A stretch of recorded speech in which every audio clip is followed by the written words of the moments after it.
డబ్బు, అనారోగ్యం, ఉద్యోగం, వ్యాపారం, అప్పులతో బాధపడుతున్నారా? మీకోసమే లాంచ్ యువర్ ఫ్యూచర్ ప్రోగ్రామ్.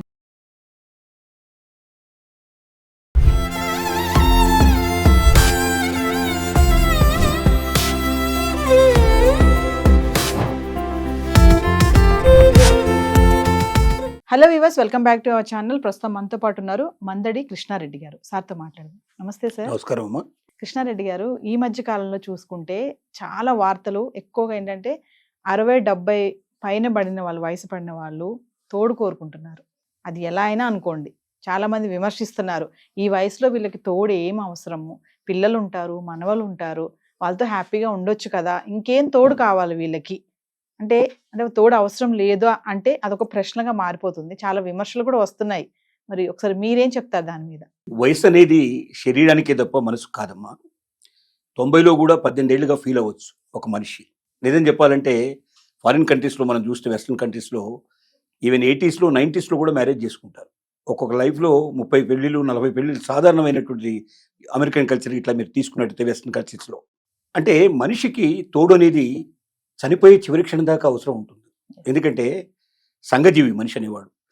ఒక మనిషిని తీసుకెళ్లి అడవిలో పెట్టేసి ఒక పెద్ద బిల్డింగ్ కట్టేసి ఒక బిల్డింగ్ కట్టి అందులో ఉంచేసి 100 కోట్ల రూపాయల ఆస్తులు, అలాగే అంటే డబ్బు, బంగారం, వజ్ర వైడూర్యాలన్నీ పెట్టేసి కావాల్సిన భోజన పదార్థాలన్నీ పెట్టి బయటకు వచ్చేస్తే అతను 1 మంత్ కన్నా, ఒక 15 రోజులు 20 రోజుల కన్నా ఎక్కువ ఉండలేడు.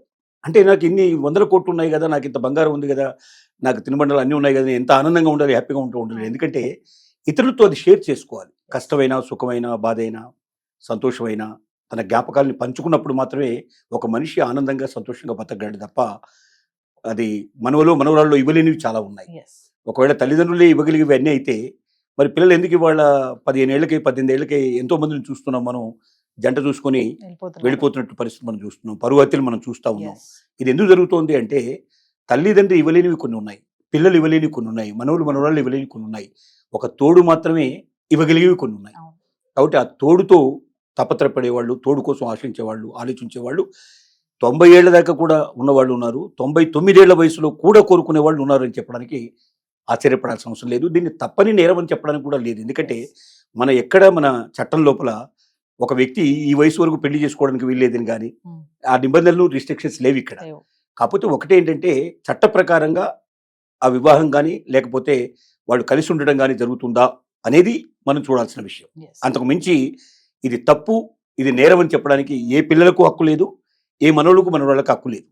ఎందుకంటే ఒక మనిషి మనసు ఆనందంగా ఎలా ఉండాలనేది అతను సొంతంగా నిర్ణయించుకోవాల్సిన విషయం తప్ప ఎవరో చెప్తే అతను సంతోషంగా ఉండే అవకాశాలు లేవు.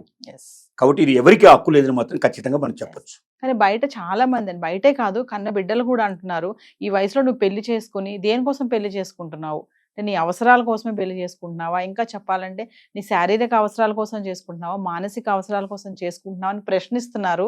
ముందుకు కూడా అడుగు వేయలేకపోతున్నారు. అంటే సమాజం ఏమనుకుంటుందో. కొంతమంది పిల్లలు ఉన్నారు ఒప్పించి పెళ్లి చేసే వాళ్ళు కూడా చాలా మందిని చూస్తున్నారు. కానీ విమర్శ మాత్రం చాలా ఎక్కువ కనిపిస్తుందండి. నిజంగా ఆ వయసులో పెళ్లి చేసుకునే వాళ్ళు దానికోసమే చేసుకుంటున్నారా అంటే ఏం చెప్తారు మీరు? ఏదైనా సమాజంలో మార్పు రావాలన్నప్పుడు విమర్శలు చాలా సహజంగా జరిగేవి. ఒకప్పుడు మనకు చిన్న వయసులో పెళ్లి చేసేవాళ్ళు. 8 సంవత్సరాల్లోనే అష్టాదశ షోడశ అని చెప్పి 8 ఏళ్ళు దాటితే పాపం అమ్మాయికి పెళ్లి చేయకపోతేనే భావించేవాళ్ళు. ఆ రోజుల్లో 8 ఏళ్ళకి పెళ్లి చేసేవాళ్ళు. బాల్య వివాహాలు చాలా సహజంగా ఉండేవి. ఆ బాల్య వివాహాలు వద్దు, అవి తప్పని చెప్పిన వాళ్ళని విమర్శించారు, రాళ్ళు తీసుకుని కొట్టే ప్రయత్నం చేశారు. సమాజం ఎప్పుడు కూడా తను విధించుకున్నటువంటి కొన్ని ఏదైతే కట్టుబాట్లు ఉంటాయో వాటిలోంచి బయటికి రావడానికి ప్రయత్నం చేసినప్పుడల్లా విమర్శలు చాలా సహజమైన విషయం. ఇది కనిపెట్టిన వాళ్ళు కూడా, కరెంట్ కనిపెట్టిన వాళ్ళని కొట్టే ప్రయత్నం చేశారు, చంపే ప్రయత్నం చేశారు. అంటే మంచిని ఏదైనా తీసుకురావడానికి ప్రయత్నం చేయడం కానీ, ఒక మార్పు తీసుకురావడానికి ప్రయత్నం చేసినప్పుడు సమాజం హర్షించడం అనేది సహజంగా జరగదు. కాబట్టి సమాజ విమర్శల గురించి పక్కన పడేస్తే ఎందుకు తప్పు, ఏమి దేనికోసం అంటే ఒక స్పర్శ చాలండి. ఒక స్పర్శలో కలిగే ఆనందం, సంతృప్తి ఇంకా దేంట్లోనూ దొరకపోవచ్చు. నేనున్నాను నీకు భరోసాగా, నన్నుగా ప్రేమించని అని ఎప్పుడో పూర్వకాలంలో కవిగారు రాసిన పాటలు మన జ్ఞాపకం వస్తాయి. నా కోసం బతికే వాళ్ళు ఎవరు? ఏ మనవడు ఏ తాత కోసం బతకడు, ఏ పిల్లలు తల్లిదండ్రుల కోసం బతకరు. ఒకసారి వాళ్లకు జీవిత భాగస్వామి వచ్చిన తర్వాత వాళ్ళ ఆనందంలో వాళ్ళు తేలిపోతుంటారు, వాళ్ళ సంతోషంలో వాళ్ళు తేలిపోతుంటారు. ఏదో ఒక గోడనో, ఒక కుర్చీనో, లేకపోతే ఒక టేబుల్ ఉన్నట్టుగా ఉంటారు పెద్దవాళ్ళు. అంతకన్నా మించి వాళ్ళకి ప్రమేయం ఎక్కువ ఉండదు. ఏదో 5% 2% అంతకన్నా ప్రేమగా, అంతకన్నా అభిమానంగా చూసుకునే వాళ్ళు ఉంటారు. ఒక సర్వే, నేషనల్ సర్వే ఏం చెప్తుందంటే 100కి 79 మంది తల్లిదండ్రుల అంత్యక్రియలకు పిల్లలు అటెండ్ కావడం లేదు ఈ రోజు అని చెప్తోంది. ఇంకో 10 ఏళ్ళు పోతే 5% కూడా రారని చెప్తోంది. అంటే కన్న తల్లిదండ్రుల అంత్యక్రియలు కూడా రానటువంటి పిల్లల వల్ల ఈ తల్లిదండ్రులు ఎంత ఆనందపడుతున్నాడు, ఎంత సంతోషపడుతున్నాడు ఒకసారి ఆలోచిస్తే ఈ పిల్లల కోసమో లేదా చుట్టూ ఉండేటువంటి సమాజం కోసమో కాదు, తన కోసం తను బ్రతికే ఏ మనిషి అయినా సరే తను తోడు కోరుకోవడంలో తప్పు లేదు. తోడు ఉన్నవాడే నిజంగా ఆనందంగా సంతోషంగా బతకడానికి ఉన్న అవకాశాలు, తోడు లేకుండా ఒంటరిగా ఉండేటువంటి వాడు ఒక సగం మనిషి గారి హాఫ్ మ్యాన్గా జీవిస్తాడు తప్ప ఫుల్ ఫ్లెడ్జ్డ్గా సంపూర్ణమైన జీవితం అనుభవించే అవకాశాలు లేవు మాత్రం ఖచ్చితంగా నిక్కచ్చిగా చెప్పొచ్చు. అందులో సందేహమే అక్కర్లేదు. ఏది ఏమైనా భర్తకి భార్య, భార్యకి భర్త తోడు. ఎంత పిల్లలు ఉన్నా మనవలు ఉన్నా ఎవరున్నా కదండి, ఎవరికి వాళ్ళే తోడు. అంటే మీరే ఒకటే చెప్తున్నారు, రూఢిగా చెప్తున్నారు, తోడు అనేది ఖచ్చితంగా అవసరమే, అది మీరు ఎలా అయినా అనుకోండి అనేసి అంటున్నారు. కానీ విమర్శ అలానే ఉంది. ఒక్కసారి ఆ విమర్శించే వాళ్ళకి మీరు ఏం చెప్తారు? విమర్శించే వాళ్ళకి చెప్పేది ఒకటే, మీలాగా విమర్శించిన వాళ్ళు చాలా మంది తర్వాత నోళ్లు మూసుకున్న వాళ్ళే. సమాజంలో జరిగే ప్రతి మనిషి ప్రతి మార్పు లోపల మీకన్నా ఎక్కువగా నోళ్లు ఎప్పిన వాళ్ళు, మీకన్నా ఎక్కువ విమర్శించిన వాళ్ళు చెప్తాయి. ఒక్కటే నిమిషం ఆలోచించండి, తనకేం కావాలో తనకు తెలియదా?